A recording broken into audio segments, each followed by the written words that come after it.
สวัสดีครับผมนายยินพัฒน์ผู้สุข B628 345วันนี้จะมานำเสนอ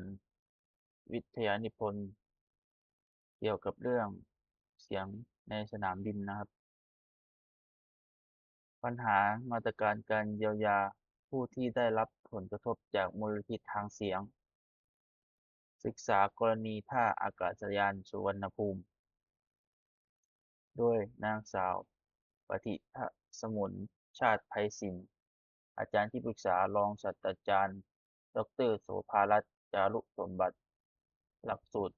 บริหารรัฐกิจและกิจการสาธารณะสำหรับนักบริหารสังกัดคณะรัฐศาสตร์มหาวิทยาลัยธรรมศาสตร์ปีการศึกษา 2563 ครับโครงสร้างการนำเสนอนะครับการนำเสนอแบ่งเป็น5บทหลักครอบคลุมจากปัญหาสู่ข้อเสนอทางนนโยบายครับบทน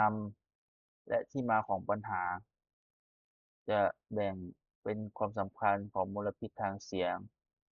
จากท่าอากาศยานขอบเขตวิธีการศึกษาพร้อมเป้าหมายการวิจัยครับหัวข้อที่2นะครับการทบทวนวรรณกรรมและทฤษฎีครับลักษณะเสียงของอากาศยานแนวทาง ICAO กรณีที่ศึกษาจากต่างประเทศและมาตรการเยียวยา3ประเทศครับหัวข้อที่3นะครับกรอบกฎหมายและระเบียบวิธีวิจัยครับความรับผิดทางแพ่งอาญากระบวนการ EIA และกลไกร้องเรียนพร้อมระเบียบวิธีวิจัยเชิงคุณภาพครับหัวข้อที่4นะครับกรณีศึกษาท่าอากาศยานสุวรรณภูมิครับประกอบการจัดเสียงของทอทกระบวนการเยียวยา6ขั้นตอนและผลสำเร็จเชิงสถิติครับหัวข้อที่5นะครับปัญหาและอุปสรรคนะครับและข้อเสนอแนะปัญหาจากผู้ที่ได้รับผลกระทบและจากทอทและพร้อมข้อเสนอแนะเชิงนโยบาย2ประการครับ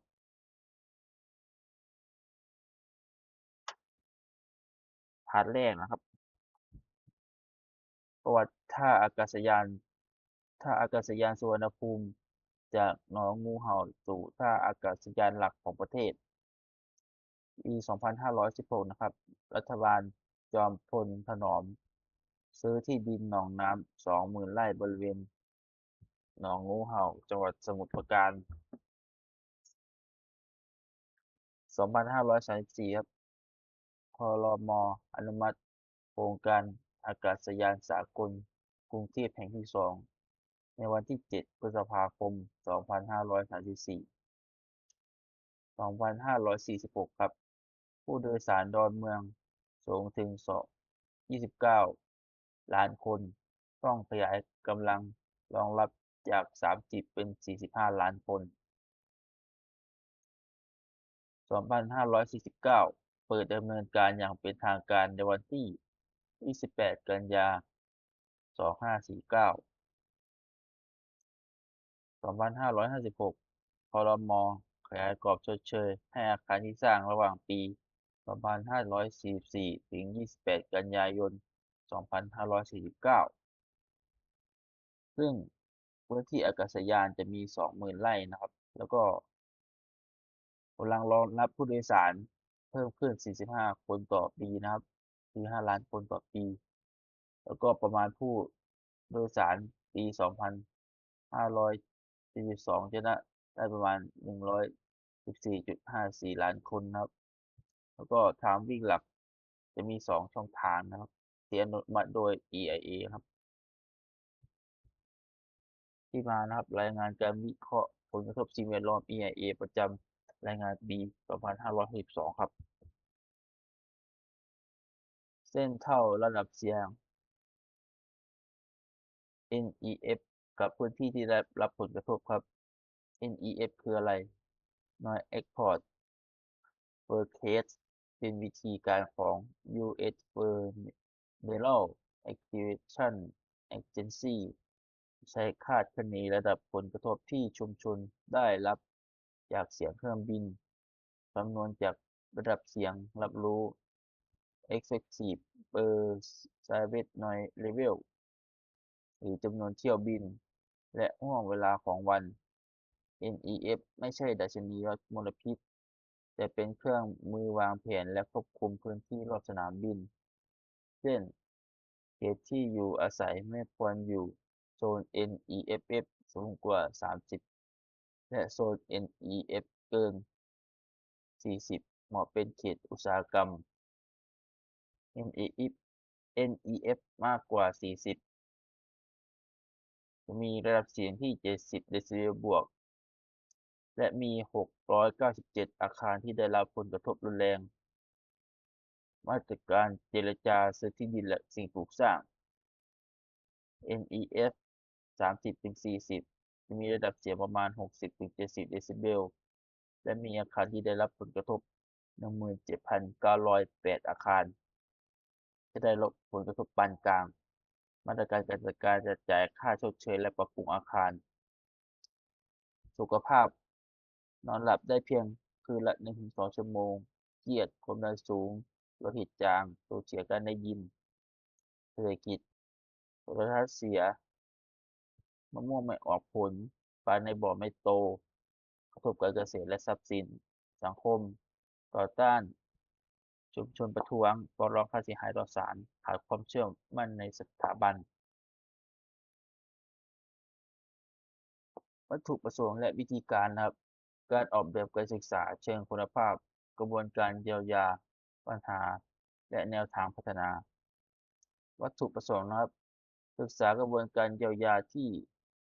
ได้รับผลกระทบจากมลพิษทางเสียงศึกษาปัญหาและอุปสรรคของกระบวนการและขั้นตอนเยียวยา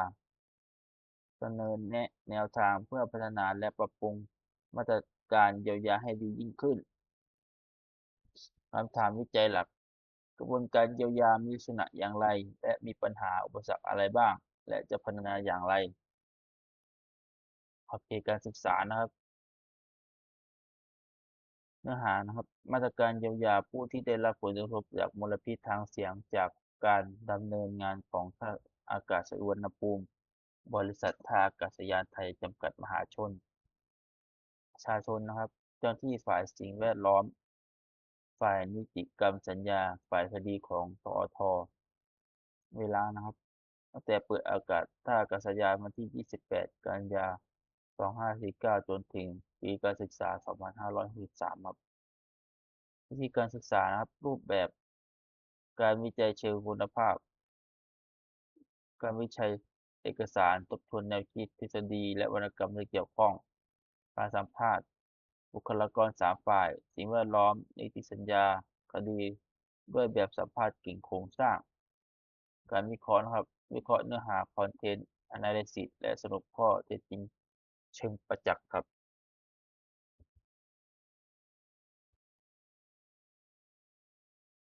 2.2นะครับแนวทาง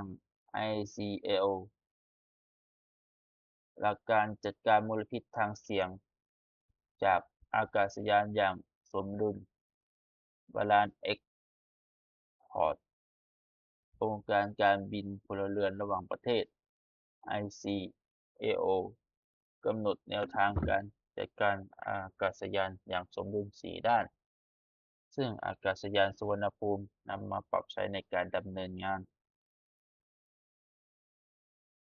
1นะครับ Reduction at Source การลดเสียงที่อากาศยานสนับสนุนให้สายการบินใช้อากาศยานที่ออกแบบและเครื่องยนต์ที่ปลดปล่อยเสียงในระดับต่ำและกำหนดน้ำหนักบรรทุกให้เหมาะสม2นะครับ Land Use Planning การวางแผนการใช้ประโยชน์ที่ดินสนับสนุนข้อมูลแผนพัฒนาทางอากาศยานและพื้นที่ผลกระทบด้านเสียงให้หน่วยงานวางผังเพื่อกำหนดการใช้ประโยชน์ที่ดินที่เหมาะสม3นะครับ Noise Achievement Produce วิธีปฏิบัติการบินที่ลดเสียง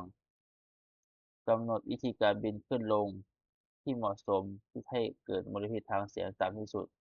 โดยไม่กระทบความปลอดภัยควบคุมการบิน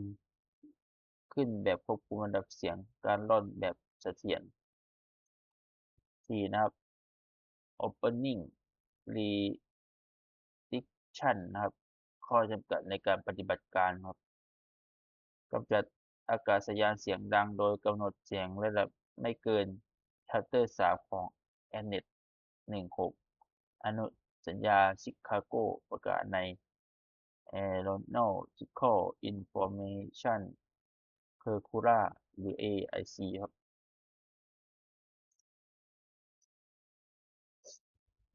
กรณีศึกษาจากต่างประเทศนะครับบทเรียนจากท่าอากาศยานนานาชาตินาริตะและอินชอนนาริตะที่ประเทศญี่ปุ่นมาตรการลดเสียงรบกวนจากอากาศยาน1มาตรการลดเสียงรบกวนจากแหล่งกำเนิดจำกัดชนิดอากาศยานตามระดับเสียงที่กำหนดมาตรการเครื่องยนต์และน้ำหนักบรรทุก2มาตรการปรับปรุงผังอากาศยานการจัดการเส้นทางบินให้หลีกเลี่ยงชุมชนหนาแน่นการออกแบบแนวทางวิ่งเพื่อลดผลกระทบเสียง3มาตรการที่เกี่ยวข้องกับชุมชนการให้ความช่วยเหลือด้านที่อยู่อาศัยโปรแกรมชดเชยการสนับสนุนปรับปรุงบ้านเรือนอินชอนที่สาธารณรัฐเกาหลีมาตรการการตรวจวัดระดับเสียงอากาศยาน1การจัดทำแผนการจัดการบริระดับเสียงอากาศยานแผนควบคุมทางระบบกำหนดเป้าหมายและมาตรการ2การกำหนดมาตรการแก้ไขปัญหาเสียงรบกวนมาตรการเชิงปฏิบัติกระทำเมื่อเสียงเกินเกณฑ์3การติดตั้งสถานีวัดกดเสียงอากาศยานเครือข่ายสถานีตรวจวัดควบคุมพื้นที่โดยรอบ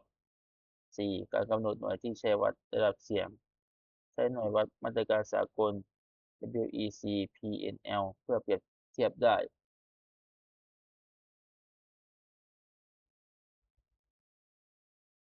2.4ครับแนวคิดและทฤษฎีที่ใช้เป็นกรอบการวิเคราะห์มาตรการเยียวยาหลักผู้ก่อมลพิษเป็นผู้รับผิดชอบค่าใช้จ่ายหลักการที่ให้ผู้ก่อมลพิษต้องเป็นผู้รับผิดชอบค่าใช้จ่ายในการป้องกันควบคุมและฟื้นฟูความเสียหายต่อสิ่งแวดล้อมรวมถึงค่าใช้จ่ายในการเยียวยาผู้ได้รับผลกระทบประเด็นสำคัญสะท้อนความยุติธรรมระหว่างผู้ก่อและผู้ได้รับผลกระทบเป็นแรงจูงใจให้ผู้ประกอบการลดมลพิษที่ต้นเหตุใช้เป็นหลักในการกำหนดค่าชดเชยและค่าฟื้นฟูททในฐานะผู้ดำเนินการกิจการท่าอากาศยานต้องรับผิดชอบค่าชดเชยผู้ได้รับผลกระทบ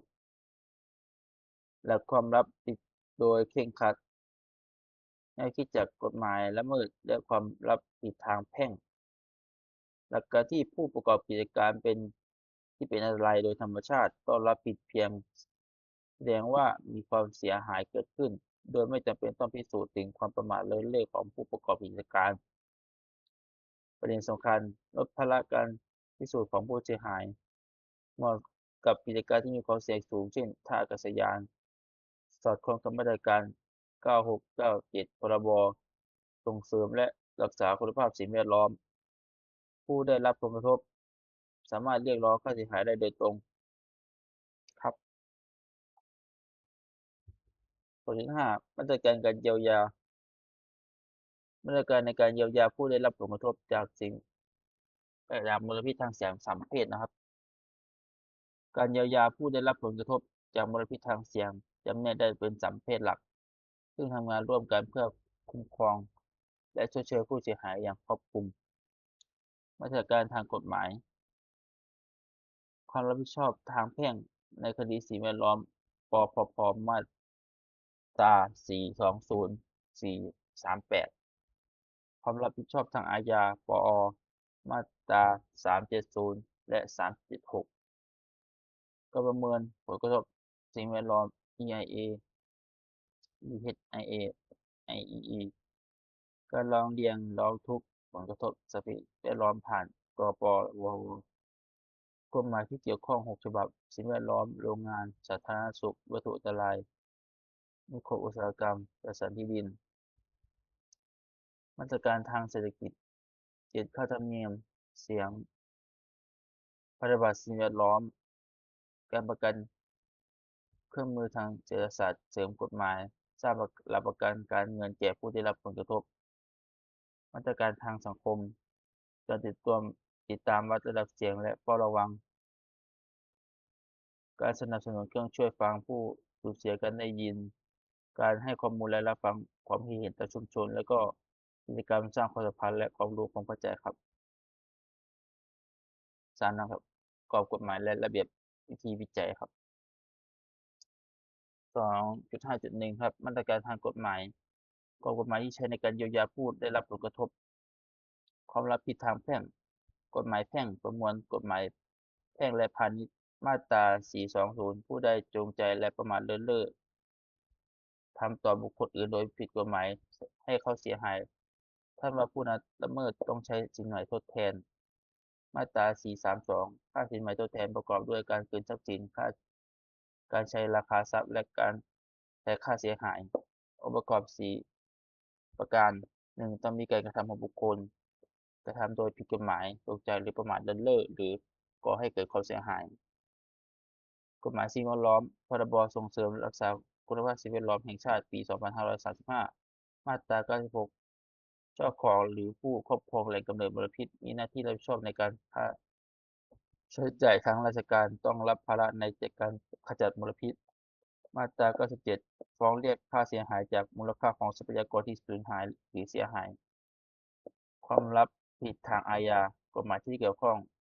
การประมวลอาญามาตรา370ผู้ใดส่งเสียงทำให้เกิดเสียงหรือกระทำอื้ออึงโดยไม่มีเหตุอันควรทำให้ประชาชนตกใจหรือเดือดร้อนต้องปรับโทษไม่เกิน 1,000 บาทมาตรา376ผู้ใดยิงปืนหรือใช้ดินระเบิดในหมู่บ้านชุมชนโทษระหว่างจำคุกไม่เกิน10วันหรือปรับไม่เกิน 5,000 บาททั้งจำทั้งปรับแนวคิดการลงโทษทางคดีการแก้แค้นตามสัดส่วนป้องปราบฟื้นฟูผู้กระทำผิดและให้ความรู้แก่สังคม EIA และระบบประสานงานบังคับใช้กฎหมายสิ่งแวดล้อมการประเมินผลกระทบสิ่งแวดล้อม EIA กระบวนการศึกษาและประเมินผลที่อาจจะเกิดขึ้นจากการดำเนินโครงงานหรือกิจกรรมที่อาจจะมีผลกระทบต่อธรรมชาติคุณภาพสิ่งแวดล้อมสุขภาพอนามัยคุณภาพชีวิตและสัดส่วนได้ของส่วนเสียของประชาชน IAE รายงานผลกระทบสิ่งแวดล้อมเบื้องต้น EIA รายงานประเมินผลกระทบสิ่งแวดล้อม EHIA รายงานผลกระทบสิ่งแวดล้อมและสุขภาพขั้นตอน4ข้อ1การกลั่นกรองโครงสร้างการจัดทำรายงาน EIA การพิจารณารายงานและการติดตามส่วนตรวจสอบระบบร้องเรียนร้องทุกข์ผลกระทบทางสิ่งแวดล้อมตามระเบียบสำนักนายกรัฐมนตรี2550กำหนดให้มีคณะกรรมการว่าด้วยประ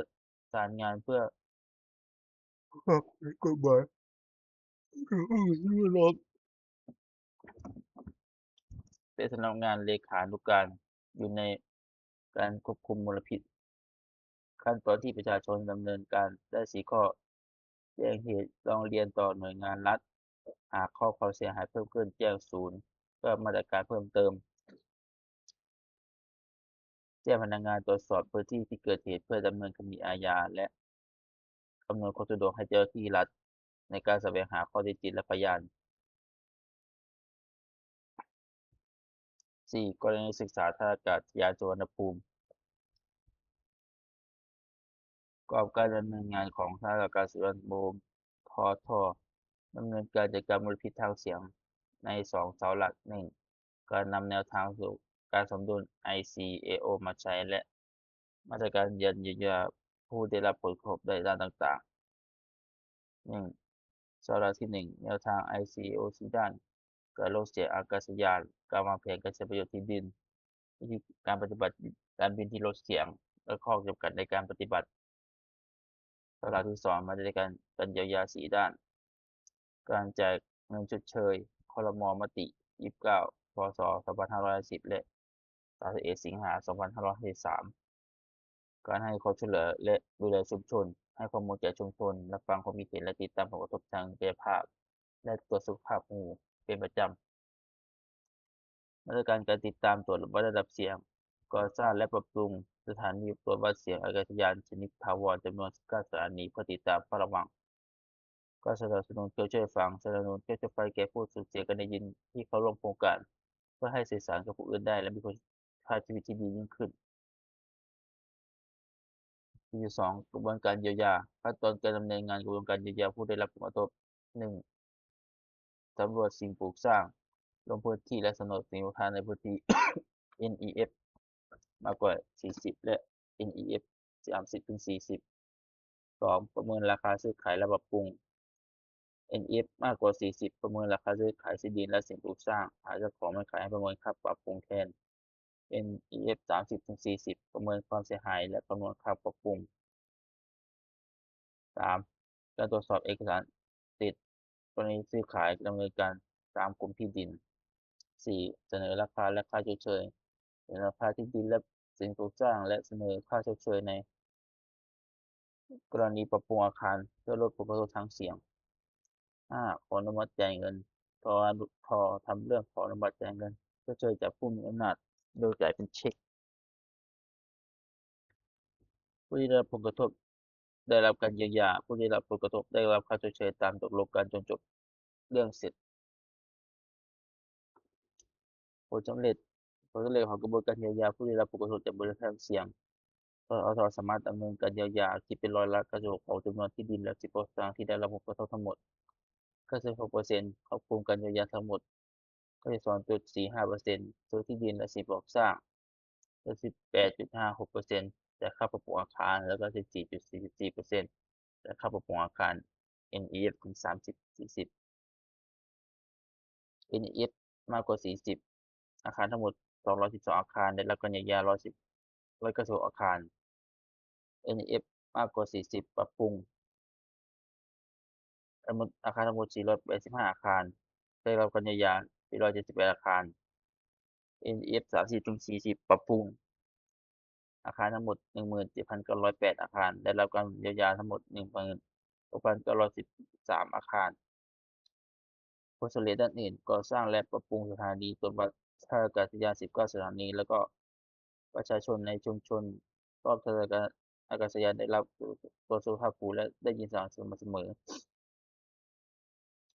รายละเอียดผลสำเร็จพื้นที่ NEF มากกว่า40ทั้งหมด694อาคารรายละเอียดมีดังนี้ครับ1ต้องการขายที่ดินพร้อมสิ่งปลูกสร้างส่วนละ12อาคารคือที่ดินพร้อมปลูกสำเร็จแล้วก็จะมี194อาคารแล้วก็อยู่ระหว่างการซื้อขายก่อนปี2542อาคารนะครับแล้วก็ไม่ยอมรับประเมินราคาก่อนปี2544 9อาคารแล้วก็อยู่ระหว่างประเมินราคาซื้อขายไม่มีนะครับแล้วก็2การปรับปรุงอาคารเพื่อลดผลกระทบ485อาคารจ่ายค่าชดเชยปรับปรุงอาคารแล้วก่อนปี2544 411อาคารแล้วก็ออกจากเช็กรอเจ้าของมารับ1อาคารแล้วก็เอกสารไม่ครบถ้วน4อาคารนะครับรวมทั้งสิ้น691อาคารสำเร็จ674รายนะครับคิดเป็น96.10%แล้วก็รายละเอียดผลสำริดพื้นที่ EF 30-40ทั้งหมด17,908อาคารนะครับจ่ายค่าชดเชยปรับปรุงอาคารแล้ว10,043อาคารนะครับแล้วก็ออกจากเช็กแล้วเจ้าของมารับแล้ว20อาคารอยู่ระหว่างการเตรียมขออนุมัติจ่าย2อาคารแล้วก็เอกสารไม่ครบถ้วน215อาคารแล้วก็ระหว่างรับรองสิ่งปลูกสร้าง24อาคารไม่ยอมรับราคาประเมินขาย31อาคารแล้วก็เจ้าของกรรมสิทธิ์ฟ้องท43อาคารแล้วก็อยู่ในระหว่างแจ้งประเมินราคา90อาคารแล้วก็อยู่ระหว่างติดต่อไม่พบเจ้าของ4อาคารครับคิดเป็น94.44%นะครับแล้วก็ปัญหาและอุปสรรคและข้อเสนอแนะนะครับจากผู้ได้รับผลกระทบ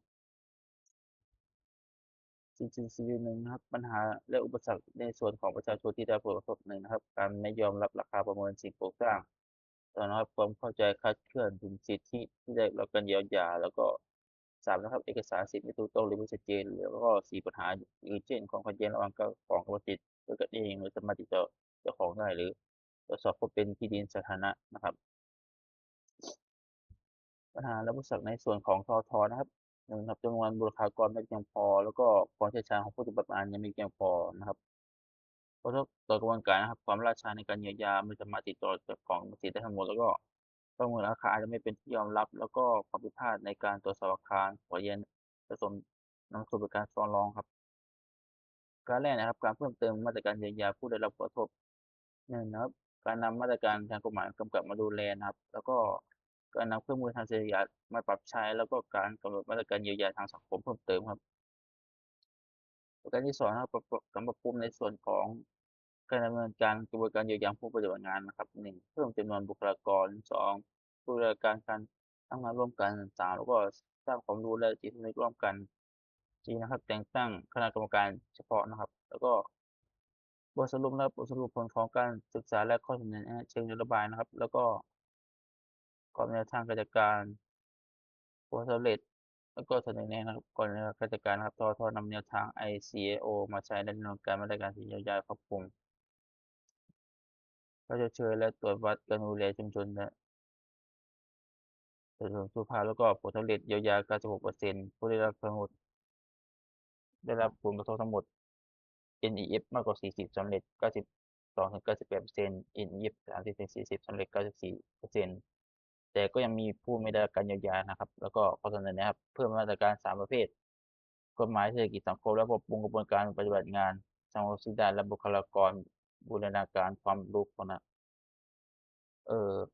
ถ้างั้นวันนี้ขอขอบคุณครับ